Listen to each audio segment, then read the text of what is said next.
అన్న ఇంకోటన్నా మార్వాడి పైన కూడా ఓ మంచి పాట పాడిరు. ఎందుకన్నా మార్వాడి అంటే ఎందుకు కోపం అంతా? అంటే మీరు పాట పాడుతుంటే డైరెక్ట్ గా పర్సనల్ గా వాళ్ళ పైన ఏదో గర్జుని వాడుతున్నట్టుగా అనిపించింది మాకు. ఎందుకు అంత కోపం ఎందుకు ఇవ్వాలంటే మరి? అట్లేం లేదన్న, మన ఇప్పుడు ఏదైనా ఇదా చెప్పినట్టు నడిపులో ఈ సీమ కడితే నలిచేస్తాం అన్నట్టు, వీడు నడిపులో కాదు మొత్తం శరీరం అంతా కలుపుతాడు. ప్రతి వ్యాపారంలో వాడే.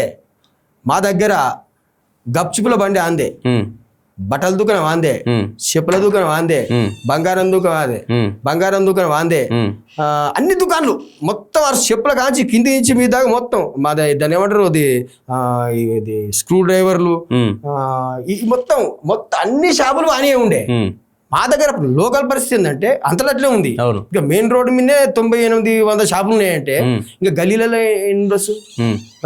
మార్వలతోనే దేశ ఆదాయం మొత్తం పెరిగిపోతుంది అంటారు కానీ బీజేపీ ఏడ పెరుగుతుంది ఇప్పుడు తెలుస్తుంది. ఇప్పుడు తెలంగాణలో బీజేపీ వాళ్ళ పరిస్థితి ఇప్పుడు తెలుస్తుంది. తెలంగాణలో సర్ వచ్చింది కదా, సర్ మీద వీళ్ళు మొత్తం ఓట్లన్నీ అక్కడే పోతాయి, ఏ అవగాహన దగ్గర పోతాయి. ఈ ఇష్టం ఎవరు మావాడు మొత్తం బీజేపీకి ఎత్తారు కదా. కమ్యూనిస్ట్ పార్టీ మావాడు లేడు కదా, కమ్యూనిస్ట్ పార్టీకి ఏడాడు, కాంగ్రెస్ కి ఏడు, ఏమన్నా బీజేపీకి ఎత్తాడు. జై శ్రీరామ్ అంటాడు. నేను ఉత్తరప్రదేశ్ పోయిన ఆవలింపు తీసిన ఎంత పిచ్చి అంటే అని అమ్మ అంటాం కదా, వాళ్ళ అమ్మ జై శ్రీరామ్ అంటాడు. అంత పిచ్చి అన్న అని దండం పెడతా. ఈ బీజేపీ నువ్వేమన్నా కానీ బీజేపీ నాకు ఈటల రాజేంద్ర అన్నా కానీ చాలా మంది పెద్దోళ్ళు ఉంటారు, చాలా గౌరవం. నేను ఈటల రాజేంద్రకి ఓటేసిన మొన్న జరిగిన ఎలక్షన్లలో. ఈటల రాజేంద్రకి ఓటేసి వీడియో తీసి పెట్టిన. నేను బీజేపీ ముఖం చూసి వేయలేదు ఓటు, ఈటల రాజేంద్ర ముఖం చూసి వేసిన వీడియో తీసి పెట్టా. అంటే మంచి వాళ్ళను మంచి అనాలి, చెడును చెడు అనాలి. అట్లా అనకపోతే ఎడమ చేయికి కుడి చేయికి తేడా తెలియనట్టే కదా. అది నా పాలసీ. పాట పాడతారు అన్న ఒకసారి, ఆ మార్వాడి పైన వాడిన పాట. మెయిన్ రోడ్ అంతా మార్వాడోళ్ళ పాలాయరో, మిగిలిన జాగంతా పాలకుల పాలాయరో, బట్టల దుకుణం వాందే బంగారం షాపు వాందే, అరే బట్టల దుకుణం వాందే బంగారం షాపు వాందే, స్వీట్ హౌస్ వాందే ఆడువరి షాపు వాందే. మెయిన్ రోడ్ అంతా మార్వాడోళ్ళ పాలాయరో, మిగిలిన జాగంతా పాలకుల పాలాయరో, మిగిలిన జాగంతా పాలకుల పాలాయరో. ఇది పాట పల్లె ఉంది. చివరిగా కాక్రోచ్ జనతా పార్టీకి సంబంధించి జంతర్ మంతర్లో ఇంకా సోనాం వాంగ్చుక్ పోరాటం చేస్తున్న లదక్ ఉద్యమకారుడు ఈ రోజుకి 20 రోజులు నడుస్తూ ఉంది. చనిపోయేటువంటి స్థితిలో ఉండి ఖచ్చితంగా విరమింపుకోవాలని డాక్టర్లు కూడా ప్రతిరోజు హెల్త్ సంబంధించినటువంటి అన్ని రిలీజ్ చేస్తున్నారు, హెల్త్ బులెటిన్. ఏందన్నా దీనికి సంబంధించి ప్రభుత్వాలు కనీసం స్పందిస్తలే, విద్యాశాఖ మంత్రి రాజీనామా చేయాలని చెప్పేసి వాళ్ళు మాట్లాడుతున్నారు. ఎప్పుడు కూడా కనీసం మాట్లాడడానికి కూడా ఏ ఒక్క బీజేపీ నాయకుడు కావచ్చు, ఏ ఒక్క ప్రభుత్వం కూడా వచ్చిన పరిస్థితి లేదు. చాలా మంది సపోర్ట్ చేస్తున్నారు అక్కడికి వచ్చి.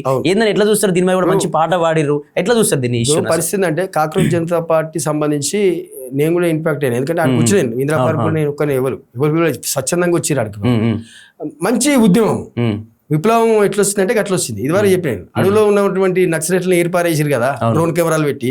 వీళ్ళు ఎట్లా ఏరేస్తారు? నేను కడుపు మండి వచ్చింది కదా, రూపాయి తీసుకోకుండా వచ్చింది అడిగి మన కడుపు మండి. ఎన్ని లీకులు అండి ఇవన్నీ జరిగింది బీజేపీ ప్రభుత్వానికి అందరికి తెలుసు.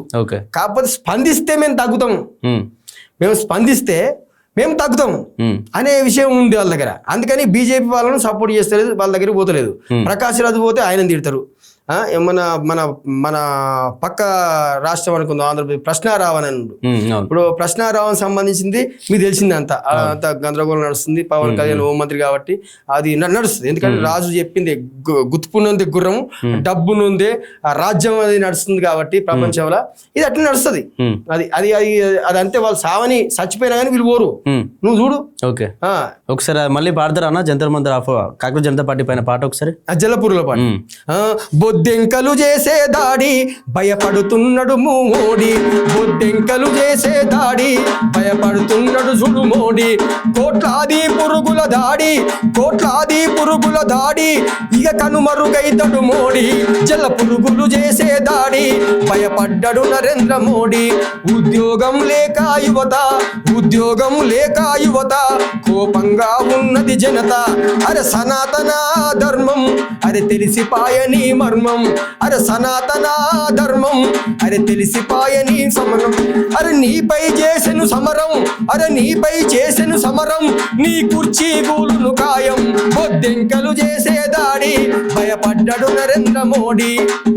పెట్రోలు డీజిల్ గ్యాసు ఆకాశాన్నంటే నువ్వు బాసు, అరే అమ్మ పోతే అడివాయే, అరే కొనబోతే కురువాయే. అందుకని వాస్తవాలు ఇవన్నీ, వాస్తవం ఉంటేనే లేస్తుంది పాట, వాస్తవం లేకపోతే లేవది. జానపద ఏం కాదు కదా, దగ్గర దగ్గర గుర్తుడమని ఒక పాట. ఈ నన్ను ఇది సందర్భం కాదు కానీ జానపద గేయాలకు కూడా సెన్సార్ పెట్టాలి, ఒకటి సెన్సార్ బోర్డు ఉండాలి. ఎందుకంటే వాడిని ప్రాసంగాన్ని ఇష్టం వచ్చినట్టు పెడితే నువ్వు గిందుగా నువ్వు ఈ పాట పాడుతుందిక జనాన్ని చైతన్యం చేయలేకపోతే నవ్వి, లేకపోతే భక్తి ఉంటే భక్తి మొక్కు, దేవుని మొక్కు అని వాడు, నేను కావట్లేను, లేకపోతే ఇంకో లేకపోతే లేకపోవడం అని. ఈ వల్గర్ లాంగ్వేజ్ తెలంగాణలో అది ప్రమాదకరం. అందుకే మోహన్ బైరాగ్ అని అంటాడు, తెలంగాణ వచ్చిన తర్వాత కళాకారులందరూ చెడిపోయారు. ఎట్లా చెడిపోయారంటే ఇక అన్ని పాటలు అదే, పెండిలకు, సావులకు, డిన్నర్ అయిన పాటలే. సరే పోయింది, 2 రూపాయలు సంపాదించుకుంటారు. కానీ ఇంకొక లాస్ట్ విషయం నేను కూడా చెప్తున్నా, నిరుద్యోగ కళాకారులు అనేది వేలాది మంది మన దగ్గర ఉన్నారు. వాడు 550 మందికి ఇచ్చిండు, పోయిండు, ముద పెట్టిండు, పోయిండు. అది ఆ ఉద్యోగం కూడా కరెక్ట్ కాదు, చాలా మంది తెలియదు. సాంస్కృతిక సారథి కళాకారులు జీతాలు రాక పడుతుండ్రు తిప్పలు, సాంస్కృతిక సారథి కళాకారులు జీతాలు రాక పడుతుండ్రు తిప్పలు. ఇంటి అంతా గట్టానే పొరగల స్పీచ్ వీళ్ళు ఈ నెల కరెక్ట్ వేయడు అంటే ఆగారు, పడ్డలు ఎవరంటే వీళ్ళ పరిస్థితి. అయితే వాళ్ళు నాకే ఉద్యోగం వచ్చింది, మేము కూడా బస్సు ఎక్కినాం, మేము కూడా టికెట్ తీసుకున్నాం, కానీ సీట్ మీకు దొరికింది, మాకు దొరకలేదు. మేము నిలబడి ప్రయాణం చేస్తున్నాం. చాలా మంది ఇంకా అట్లా బయటకు పేర్లు బయటకు రాని వాళ్ళు చాలా మంది అన్న, మంచిగా పాటలు. ఒక విషయం చెప్తా, ఉద్యమ సమయంలో, తెలంగాణ ఉద్యమ సమయంలో పుట్టనని కూడా ఉద్యోగం ఇచ్చారు. అవును, కళాకారుడు చెప్పింది. అంటే చాలా మంది కళాకారులు, ఫేక్ కళాకారులు తీసేయండి, డప్పు కళాకారులు. ఇప్పుడు నటరాజు నాకు డప్పు కొట్టే, ఆ డప్పు కళాకారులు చాలా తక్కువ, అలాంటి తీసుకోండి. నేను లాస్ట్ ఒక విషయం, నిరుద్యోగ కళాకారులు ఉద్యమం చేద్దామంటే ఎప్పుడు పోవాల్సిన అవసరం లేదు, పోకుర్రి. మీకు ఉద్యోగం రాదు, పాస్ రాదు, అక్కడ షిపట్టుకొని తిరుగుతుంది, మీకు ఉద్యోగం ఎక్కడ నాకు అర్థం కాదు. కాకపోతే ఉపాధి కావాలి, 20 లక్షలు ఇయ్యి ఒక కళాకారునికి, వాడు షాప్ పెట్టుకుని బత్తడు, అది ఉపాధి అంటారు. సార్ గవర్నమెంట్ కు వీలు కాదు, వీలైతుంది, మనకు వీలైతుంది. అట్లా కానీ ఉద్యోగం కావాలి, ఉద్యోగం ఎంతమందికి ఇస్తారన్నా? గవర్నమెంట్ కూడా అప్లల పాలై ఉంది, ఇందా చెప్తే కదా, అది పరిస్థితి. నేను కోరుకున్నది కళాకారులకు. ఎన్ని పార్టీలు అన్నా, తీర్మానం కూడా పార్టీ పెట్టింది, కవితక్క కూడా పార్టీ పెట్టింది. ఒక పార్టీ పెట్టాలంటే 100 కోట్లు ఉంటేనే పెట్టాల్సిన పరిస్థితి. ఒక ఎమ్మెల్యే గెలవాలంటే 500-600 కోట్లు ఖర్చు పెడితే తెలంగాణలో గెలిచే పరిస్థితి.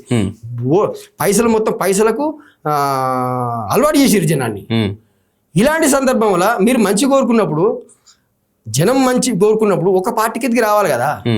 అసలు కమ్యూనిస్టులు కూడా ఒక దగ్గర రావాలి. అందరు నన్ను అడిగితే 33 పెట్టుకొని అందరు ఎర్రజన పెట్టుకో, సుక్క పెట్టుకోగలు, కానీ ఒక దగ్గర రావాలి. ఒక దగ్గర రాకపోతే ఇక గిట్టే ఉంటుంది. నక్సలైట్ల పని ఏమైంది?